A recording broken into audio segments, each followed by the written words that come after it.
RK9 news బులెటిన్ల ముందుగా headlines.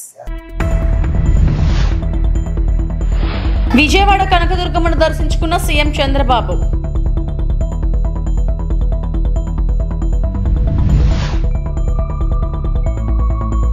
Tirumala శ్రీవారిని దర్శించుకున్న Jammu Kashmir governor CH Manoj Sinha.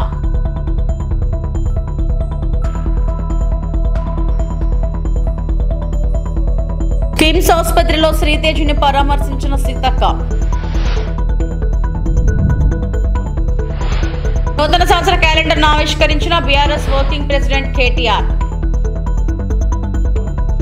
AP CM Chandrababu Vijayawada ఇంద్రకీలాద్రిపై కొలువైన కనకదుర్గమ్మను దర్శించుకున్నారు. అంతకుముందు అర్చకులు సిబ్బంది ఆయనకు పూర్ణ కుంభంతో స్వాగతం పలికారు. దర్శనానంతరం పండితులు ఆయనకు వేదాశీర్వచనాలు ఇచ్చారు. తీర్థ ప్రసాదాలను అందజేశారు. నూతన సంవత్సరం సందర్భంగా భారీగా భక్తులు తరలివచ్చి జగన్మాతను దర్శించుకుంటున్నారు.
ఈ నూతన సంవత్సరంలో ఆంధ్ర రాష్ట్రంలో అందరూ కూడా ఆనందంగా ఉండే విధంగా దుర్గమ్మ తల్లి ఆశీర్వదిస్తా ఉంది. ఇది చాలా సంతోషం. ఇలాంటి కార్యక్రమాలు చూసినప్పుడు ఏదైతే ప్రజలందరూ ఉన్నారో వాళ్ళందరినీ ఆరోగ్యపరంగా ఆనందంగా ఆదాయాన్ని పెంచుతూ అందరినీ సుఖ సంతోషాల్లో పెట్టాలనే ఆలోచనతో ముందుకు పోతున్నాం. ఈరోజు చిన్న పిల్లల్లో కూడా బ్రహ్మాండమైన స్ఫూర్తి ఉంది. వారందరినీ చూసిన తర్వాత నాకు నమ్మకం వచ్చింది, ఈ సంవత్సరం ఈ రాష్ట్రానికి అన్ని విధాల శుభం జరుగుతుందని, అందరి భవిష్యత్తు బంగారు భవిష్యత్తు కావాలని మరొక్కసారి మనస్ఫూర్తిగా ఆకాంక్షిస్తూ దుర్గమ్మ తల్లిని ప్రార్థించాను. ఈ సంవత్సరం నుంచి తెలుగు వారికి అన్ని జయాలే ఉండాలని మనస్ఫూర్తిగా ఆకాంక్షిస్తూ మరొక్కసారి అందరికి అభినందనలు, ధన్యవాదాలు, శుభాకాంక్షలు. Thank you. తెలంగాణ భవన్లో 2025 నూతన సంవత్సర క్యాలెండర్ను ఆవిష్కరించిన BRS వర్కింగ్ ప్రెసిడెంట్ KTR. ఈ కార్యక్రమంలో మాజీ మంత్రులు, ఎమ్మెల్యేలు, ఎమ్మెల్సీలు, BRS నాయకులు పాల్గొన్నారు. జై తెలంగాణ, జై కేసీఆర్, కేసీఆర్ గారి నాయకత్వం, కేసీఆర్ గారి నాయకత్వం, కేసీఆర్ గారి నాయకత్వం, కేసీఆర్ గారి నాయకత్వం. జై తెలంగాణ, జై తెలంగాణ, జై కేసీఆర్, జోహార్ తెలంగాణ మరో వీరులకు, జోహార్ తెలంగాణ మరో వీరులకు, జై తెలంగాణ, జై తెలంగాణ, కేసీఆర్ గారి నాయకత్వం. నాయకుడు కేసీఆర్ గారు తిరిగి తెలంగాణకు ముఖ్యమంత్రి కావాలని ఒకే ఒక్క కోరికతో మనందరం కూడా గట్టిగా పనిచేస్తూ ఉన్నాం. తప్పకుండా ఈ సంవత్సరం కేసీఆర్ గారి నాయకత్వంలో మన పార్టీ మరిన్ని విజయాలు నమోదు చేయాలని, తెలంగాణ ప్రజల ఆశీస్సులు తిరిగి పూర్తి స్థాయిలో పొందాలని, దానిలో భాగంగా మనకు ఎదురయ్యే చిన్న చిన్న చికాకులు, చిన్న చిన్న అడ్డంకులు, వాటన్నిటినీ ఎదుర్కొనే శక్తి ఆ భగవంతుడు మీ అందరికీ ప్రసాదించాలని, అదేవిధంగా మీరందరూ కూడా మీ కుటుంబాలతో సుఖ సంతోషాలతో ఈ సంవత్సరం అంతా కూడా ఉండాలని మనస్ఫూర్తిగా కాంక్షిస్తూ, తెలంగాణ ప్రజలకు కూడా భారతదేశంలోని అందరికి కూడా మంచి జరగాలి, కులాలకు మతాలకు అతీతంగా ఎట్లాంటి ఇబ్బందులు లేకుండా ఎట్లాంటి చికాకులు లేకుండా ఈ దేశం ఈ రాష్ట్రం ఎల్లవేళలా ప్రశాంతంగా ఉండాలని మనస్ఫూర్తిగా కాంక్షిస్తూ ఈరోజు ఇక్కడికి పెద్ద ఎత్తున తరలి వచ్చిన మీ అందరికీ మనస్ఫూర్తిగా ధన్యవాదాలు, నమస్కారాలు. జై తెలంగాణ, జై కేసీఆర్. తిరుమల శ్రీవారిని జమ్మూ కాశ్మీర్ గవర్నర్ సిహెచ్ మనోజ్ సిన్హా దర్శించుకున్నారు. బుధవారం ఉదయం వీఐపీ విరామ సమయంలో స్వామివారి సేవలో పాల్గొని మొక్కులు చెల్లించుకున్నారు. దర్శనానంతరం రంగనాయకుల మండపంలో వేద పండితులు వేదాశీర్వచనం అందించగా ఆలయ అధికారులు శ్రీవారి తీర్థ ప్రసాదాలు అందజేసి పట్టు వస్త్రంతో సత్కరించారు. గవర్నర్ మాట్లాడుతూ తిరుమల శ్రీవారిని దర్శించుకోవడం సంతోషంగా ఉందని గవర్నర్ తెలియజేశారు.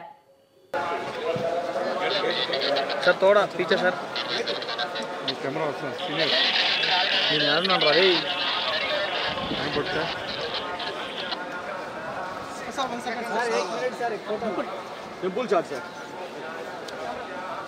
కానీ బిన్నా తీసుకోవాలి మీరు మామూలుగా ఓకే సార్. కనీసం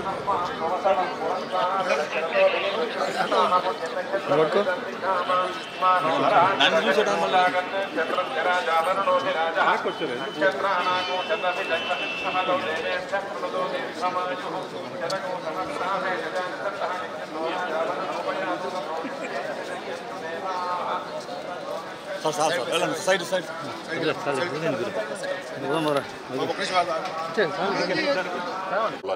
Balaji, that since last 4 years, I am able to come here on New Year. I pray to Govinda, let us bless us all and so that the country may rise to the height and peace, prosperity and development of India may go to a next height. Thank you. Nandyal జిల్లా అవకు reservoir నిండుకుండల 4 టీఎంసీలు నీరు నిల్వతో కలకలలాడుతున్న reservoir నేడు కబ్జా కోరలో చిక్కుకొని విలవిలలాడుతుంది. అవకు నుండి తాడపత్రి రహదారి ఆనుకొని main road వెంట ఖాళీ స్థలం ఉండటంతో ఇదే చనువుగా భావించిన నాపరాతి యజమానులు బండల డిపోలు ఏర్పాటు చేసుకున్నారు. పెద్ద పెద్ద బండలు వివిధ రాష్ట్రాలకు తరలిస్తూ వాటికి సంబంధించిన వేస్టేజ్ రాళ్లు మట్టిని రిజర్వాయర్లో పడేసి పూడుస్తూ స్థలాన్ని ఆక్రమించుకోవడం జరుగుతుంది. దీంతో రిజర్వాయర్ రోజు రోజుకు విస్తీర్ణం తగ్గిపోతుంది. పాలేరు చెరువు, గొల్లలేరు, తిమ్మరాజు చెరువులను కలుపుతూ 2010 నాటికి 4.148 టీఎంసీల నీటి నిల్వ సామర్థ్యంతో రిజర్వాయర్ నిర్మాణం పూర్తయింది. అవకు నుండి తాడిపత్రికి వెళ్లే ఎన్హెచ్ ప్రధాన రహదారి ఉంది. వాహనదారుల రక్షణ కోసం రిజర్వాయర్ ఎస్ఆర్ఎల్ స్థాయి నుంచి 100 నుండి 150 మీటర్లు భూభాగాన్ని వదిలి ప్రధాన రహదారిని నిర్మించారు. అయితే రిజర్వాయర్ వెంట వదిలిన భూభాగం నాపరాతి యజమానులు డిపోలను ఏర్పాటు చేసుకోవడమే కాక రిజర్వాయర్ భూభాగంలో నాపరాతి నుండి వచ్చే వేస్టేజ్ ని రిజర్వాయర్లోకి తోసేస్తూ దాన్ని కూడా ఆక్రమిస్తున్నారు. దీంతో రిజర్వాయర్లో భారీగా పూడికలు చేరి నీటి నిల్వ సామర్థ్యం తగ్గిపోతుందని రైతులు ఆవేదన వ్యక్తం చెందుతున్నారు. ఎస్ఆర్బీసీ అధికారులు రిజర్వాయర్ నిర్వహణను గాలికి వదిలేశారని విమర్శలు కూడా వస్తున్నాయి.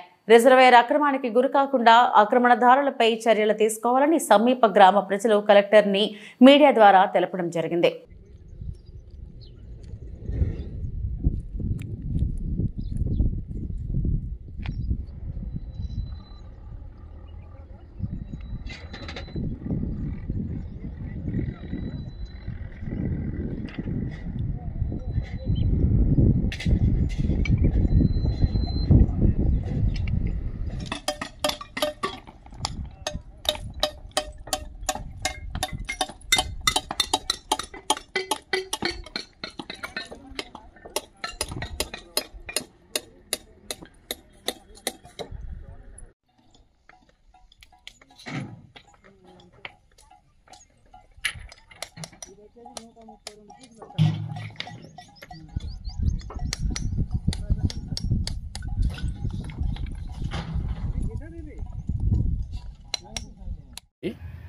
నంద్యాల జిల్లా అవుకు మండలం రామాపురం గ్రామం పిక్చర్ కటింగ్ వాళ్ళు కొట్టడము మొత్తం రిజర్వాయర్లకి డంప్ జేసీబీలతో దొబ్బేస్తున్నారు. దానివల్ల మొత్తం చెరువు బూడిపోయి వాటర్ ఊర్లోకి వచ్చే ప్రమాదం ఉంది. గేట్లకు కూడా ఈ వచ్చే రాళ్ల ద్వారా వ్యర్థాల ద్వారా ఇక్కడ చూడండి ఎట్లా ఇచ్చారో ఫ్యాక్టరీ ఓనర్లు మొత్తం పిక్చర్ కటింగ్ వాళ్ళందరూ అదెలా తీసుకుపోయి వాటర్లోకి వచ్చి వాటర్ ఎక్కువ గేట్లకు కూడా కొట్టే అవకాశం ఉంది. గేట్లు కూడా దెబ్బతింటాయి రాగా రిజర్వాయర్లోకి మొత్తం వచ్చేసి దుబ్బేస్తున్నారు.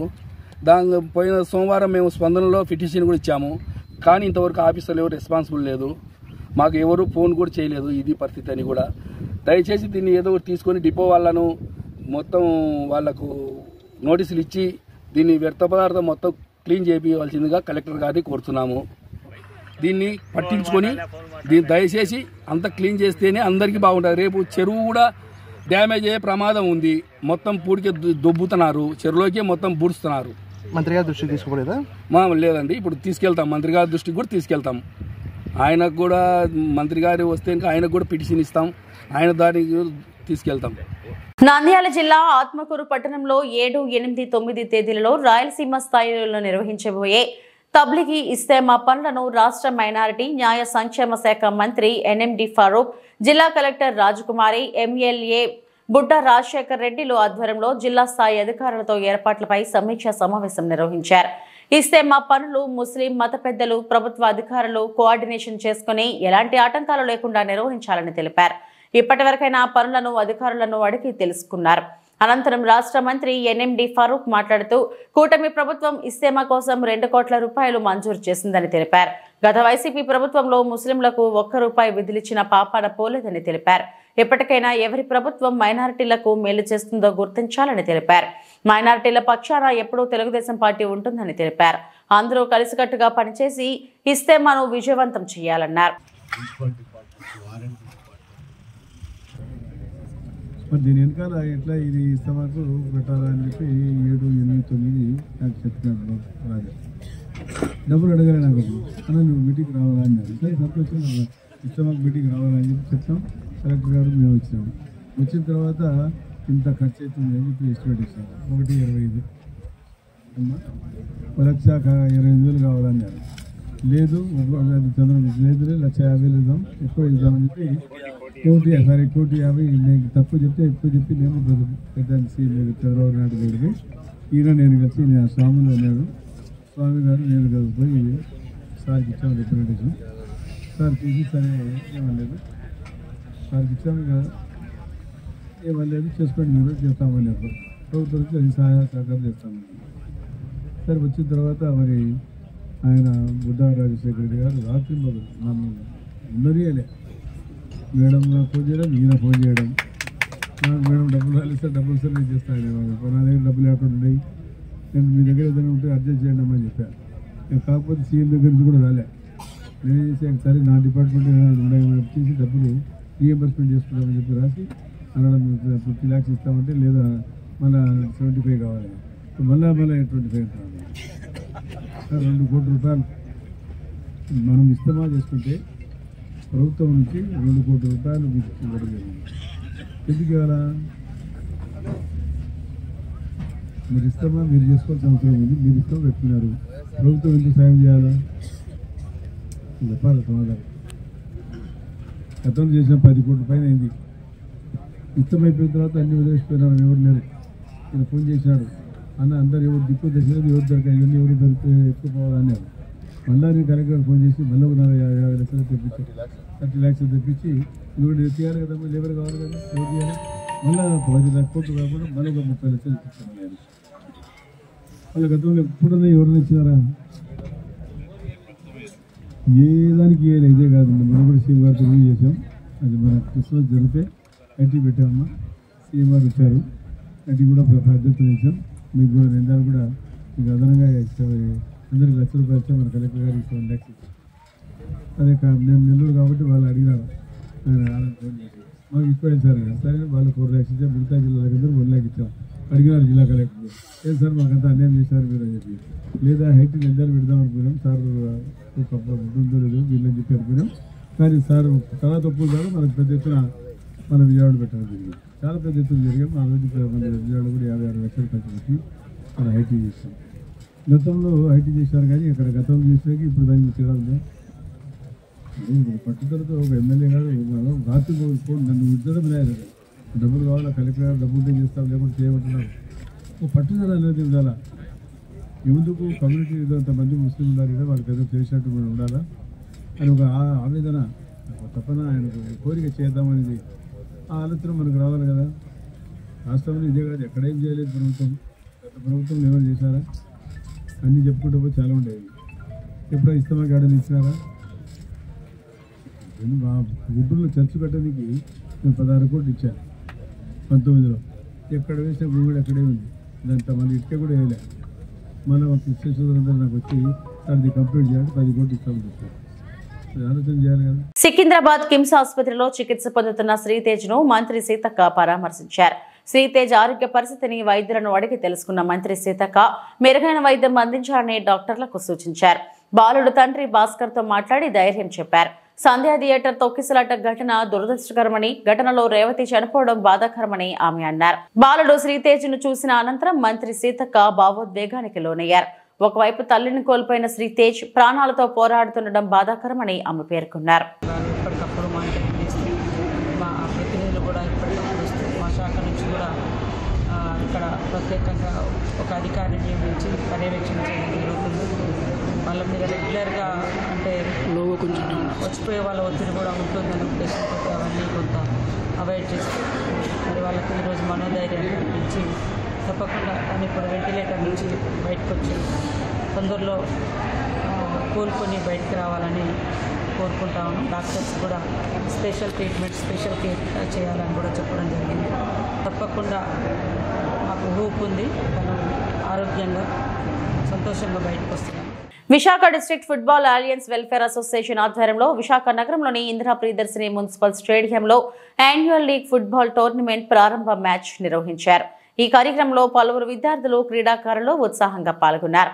ఈ సందర్భంగా 35వ ward corporator, standing committee member Villuri Bhaskar Rao, association secretary Akramani చిన్నబాబులు మాట్లాడుతూ ఫుట్బాల్ అనేది చాలా మంచి ఆహ్లాదకరమైన ఆట అని అన్నారు. దీనిని విద్యార్థి దశ నుంచి ప్రోత్సహించాలనే లక్ష్యంతో విజయవంతంగా టోర్నమెంట్ ను ప్రారంభించామన్నారు. కార్యక్రమంలో co convener Sushmita, Vizag football academy joint సెక్రటరీలు బాబు, సన్నీ, సతీష్ తదితరులు పాల్గొన్నారు.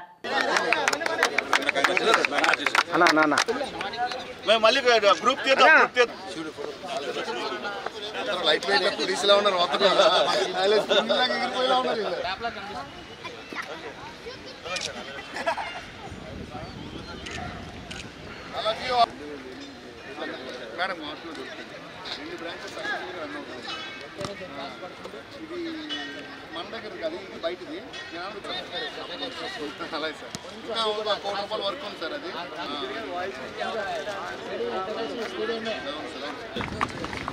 ఒకసారి చూడు. అలాగే అలా అన్వర్ ఇక్కడ అన్వరు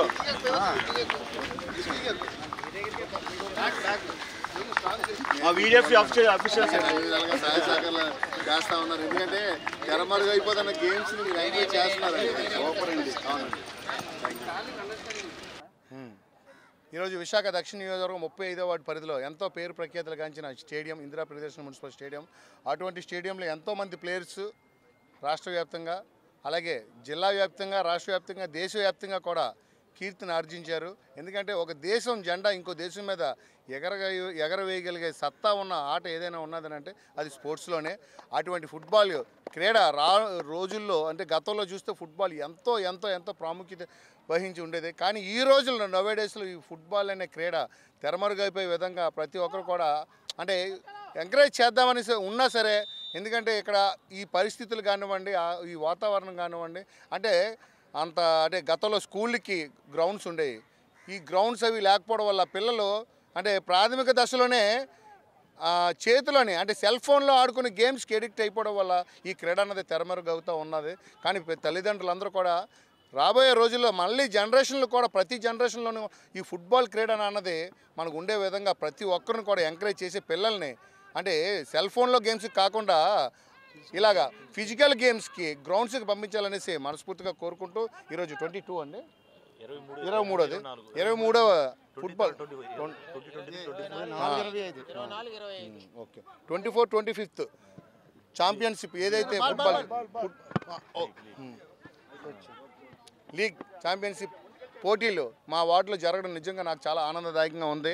ఎందుకంటే జీవీఎంసీ వారి తాలూకా ఆర్థిక అభివృద్ధి నిధులతో ₹6 కోట్ల అభివృద్ధి నిధులతో ఈ వార్డుని ఎందుకంటే ఈ యొక్క స్టేడియంను అభివృద్ధి చేయడం జరిగింది. దివంగత మహానుభావులు శ్రీ డివి సుబ్బారావు గారు శంకుస్థాపన చేసి మన తరాల కోసం భవిష్యత్తు తరాల కోసం ఆలోచించి ఆ రోజు ఆ మహానుభావుడు శంకుస్థాపన చేసిన ఈ స్టేడియంలో ఎంతోమంది క్రీడాకారులు దేశానికి అలాగే రాష్ట్రానికి మన జిల్లాకి మన ఊరికి పేరు తెచ్చిన క్రీడాకారులు ఇక్కడ ఆట మొదలుపెట్టి ఇక్కడ ఆట ట్రైనింగ్ తీసుకొని వెళ్ళిన వాళ్ళు అటువంటి మహానుభావుని ఈ సందర్భంగా స్మరించుకుంటూ వారు ఏవైతే కళలు కన్నారో ఆ కళలను మనందరం కూడా సాకారం చేసే విధంగా ప్రతి ఒక్కరూ కూడా స్పోర్ట్స్లో రాణించాలని మనస్ఫూర్తిగా కోరుకుంటూ నన్ను పిలిచి నాకు ఈ అవకాశం ఇచ్చిన ఇక్కడున్న ప్రతి ఒక్క కోచ్కి ప్రతి ఒక్కరికి కూడా పేరు పేరున ధన్యవాదాలు. నిజంగా ఫుట్బాల్ ప్లేయర్స్కి పండగ రోజు, ఎందుకంటే విశాఖపట్నం ఫుట్బాల్ లీగు జరపనున్నది కామన్గా ప్రతి సంవత్సరం జరుగుతుంది. ఈ సంవత్సరం కూడా పెట్టడం జరిగింది.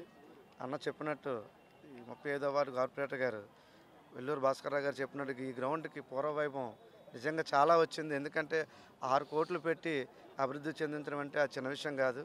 నిజంగా ఆయనకి ముందుగా మా ఫుట్బాల్ అసోసియేషన్ తరఫున, విశాఖపట్నం జిల్లా ఫుట్బాల్ అసోసియేషన్ తరఫున ధన్యవాదాలు తెలుపుకుంటున్నాం. అలాగే అన్న ఈరోజు ఫుట్బాల్ అనేది విశాఖపట్నం జిల్లా ఫుట్బాల్ అనేది తిరుమలలో రామ్ బగీచా బస్టాండ్ వద్ద 5 అడుగుల నాగపాము హల్చల్ చేసింది. మంగళవారం మధ్యాహ్నం ఆర్టీసీ బస్టాండ్ వద్ద నాగపాము రావడంతో భక్తులు పరుగులు తీశారు. వెంటనే అటవీశాఖ అధికారులకు సమాచారం ఇవ్వడంతో పామును పట్టే భాస్కర్ నాయుడు ఘటనా స్థలానికి చేరుకొని దాదాపు 5 అడుగుల పొడవైన నాగపామును ముసలు కొడుతూ ఉండటంతో చాకచక్యంగా నాగపామును భాస్కర్ నాయుడు పట్టుకుని అడవిలో వదిలేశారు.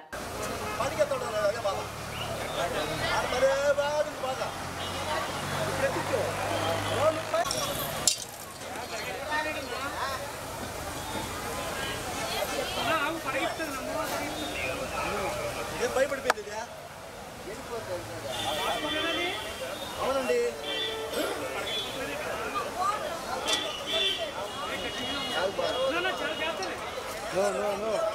ఆయన ఇల్లు కొట్టున్నాడు అట్లాంటి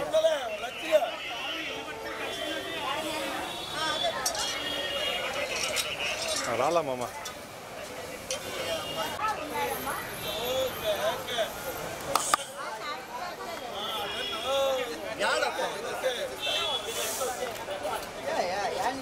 భయపడతాను కదా, ఎందుకంటే భయపడతావు చేతిలో ఉన్నది కదా, అంత భయపడిపోతాడు సార్ నువ్వు.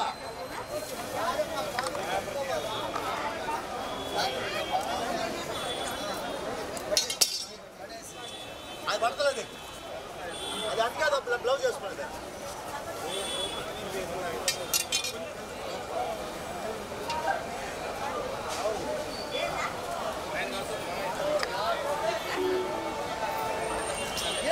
అదే బాధ ఆడు ఏం ఆడింది తెలిసిన అది ఆడింది ఏడే ఆడండి. ఇది భయపడి సస్తా అంటే కదా మనిషి భయపడతాడు, భయపడతాడు ఇది.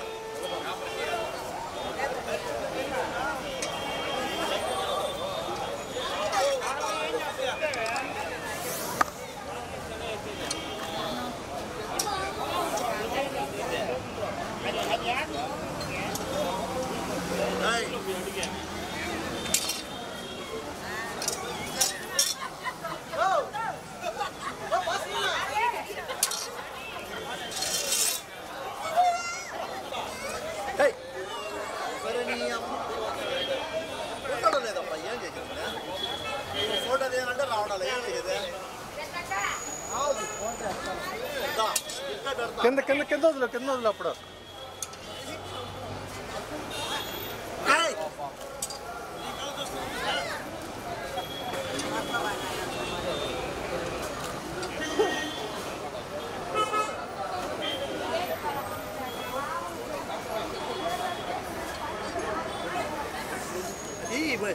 భలే ఆడింది అప్పుడు చెప్పు ఆడింది రావడం లేదు వదిలేమంటావా ఆడిపోతుంది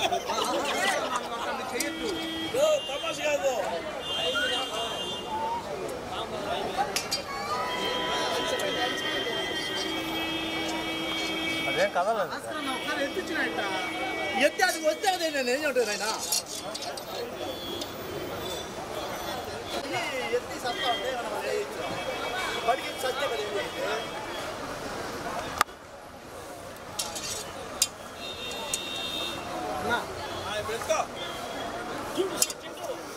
ఏం చేస్తే ఓకే ఓకే ఇప్పుడు కూడా తీసుకురా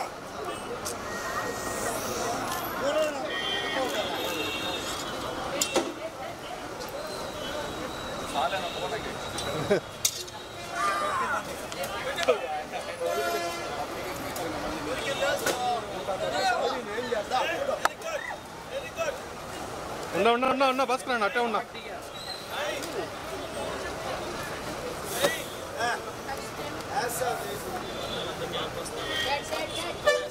శ్రీ వరసిద్ధి వినాయక స్వామివారిని కుటుంబ సమేతంగా దర్శించుకున్న చిత్తూరు జిల్లా ఎస్పీ మణికంఠ చందోల్. కాణిపాక దేవస్థానం ఈవో పెంచల కిషోర్ వారికి రాజగోపురం వద్ద స్వాగతం పలికి స్వామివారి ప్రత్యేక దర్శనం కల్పించారు. అనంతరం మూషిక మండపంలో వేద పండితులు ఆశీర్వాదాలు నడుమ తీర్థ ప్రసాదాలను, చిత్రపటాలను, శేషవస్త్రాలను అందజేశారు. కార్యక్రమంలో పలువురు పోలీసు అధికారులు పాల్గొన్నారు.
నెల్లూరు జిల్లా అల్లూరు పోలేరమ్మ తిరునాళ్లలో పోలేరమ్మ, గంగమ్మ, కలుగోళ్లమ్మలను దర్శించుకున్న కావలి శాసనసభ్యులు దగ్గుమాటి వెంకటకృష్ణారెడ్డి. అల్లూరు గ్రామంలో అనాదిగా వస్తున్న ఆచారం పోలేరమ్మ, గంగమ్మ, కలుగోలమ్మ తిరునాళ్ళని రైతులు అత్యధికంగా నివసించే ప్రాంతం అల్లూరు అని, పాడి పంటలతో ఈ ప్రాంతం సుభిక్షంగా ఉండాలని ఆ తల్లులను ప్రార్థించాని అన్నారు. ప్రశాంతమైన వాతావరణంలో అందరూ కలిసిమెలిసి ఈ తిరునాళ్ల జరుపుకుంటున్న అందుకు గ్రామస్తులను అభినందించారు.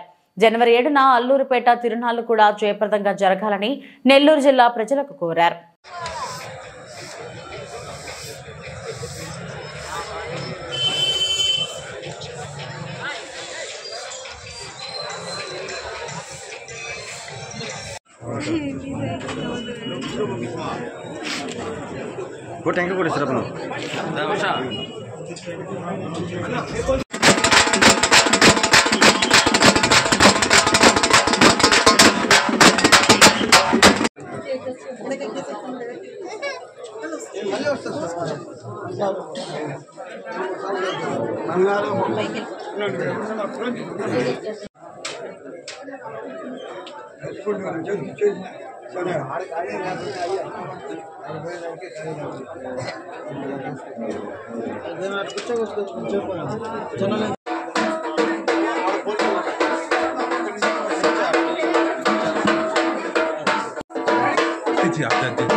అల్లూరు గ్రామం నందు అనాదిగా కూడా కొన్ని సంవత్సరాల నుంచి పోలేరమ్మ తల్లి ఆశీస్సులు, గంగమ్మ తల్లి దీవెనలు, కనకదుర్గమ్మ గారి ఆశీస్సులతో వెలసిల్లి ఉన్నటువంటి అల్లూరు గ్రామం ఈ రోజున ప్రతి సంవత్సరం కూడా ధనుర్మాసం నందు గ్రామానికి సంబంధించిన పెద్ద ఊరు అదేవిధంగా అల్లూరుపేటకు సంబంధించి రెండు సార్లుగా ఇక్కడ తిరణాలు జరగడం ఆనవాయితీగా ఉంది.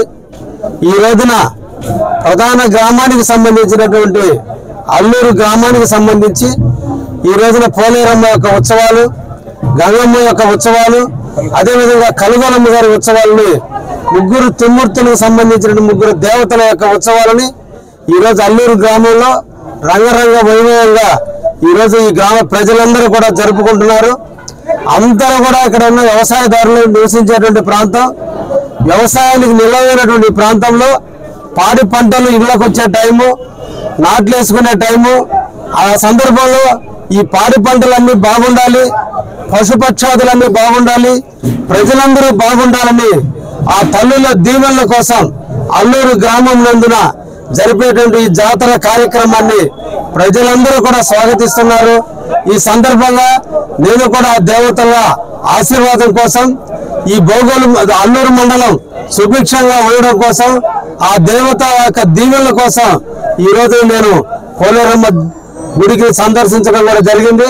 అదేవిధంగా గంగమ్మ గుడి, అదేవిధంగా కలువలమ్మ గుడిని కూడా సందర్శించి ఈ ప్రాంతంలో ఉండే పాడి పంటలు, ప్రజలు అందరూ కూడా పంటలు అన్ని బాగా పండి ఈ ప్రాంతం సుభిక్షంగా ఉండేటట్టు ఆ తల్లులు ఈ గ్రామాలను గముడు కాస్తూ ఈ గ్రామాలను రక్షించుకుంటూ మన బిడ్డలు అందరూ కూడా బాగుండేటట్టు ఆయురారోగ్యాలతో ఉండేటట్టు ఆ తల్లుల యొక్క దీవెన ఎప్పుడు కూడా ఈ ప్రాంతం మీద ఉంటుందనే విశ్వాసం, నమ్మకంతో అందరూ కూడా జరుపుకుంటున్నాం.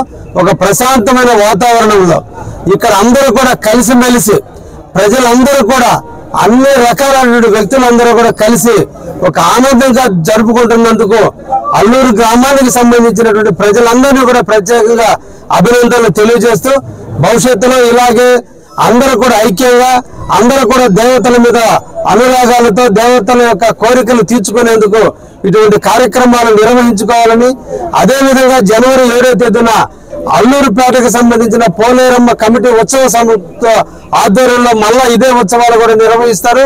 ఈ ఉత్సవాలన్నింటినీ కూడా జయప్రదం చేస్తూ ఆ తల్లి యొక్క దీవెనలు అందరూ తీసుకోవాలని ఈ సందర్భంగా ఈ ప్రాంత వాసులందరూ కూడా కోరుకుంటున్నా. ధన్యవాదాలు. ఇవి ఇప్పటివరకు బులెటిన్ అప్డేట్స్. నమస్తే.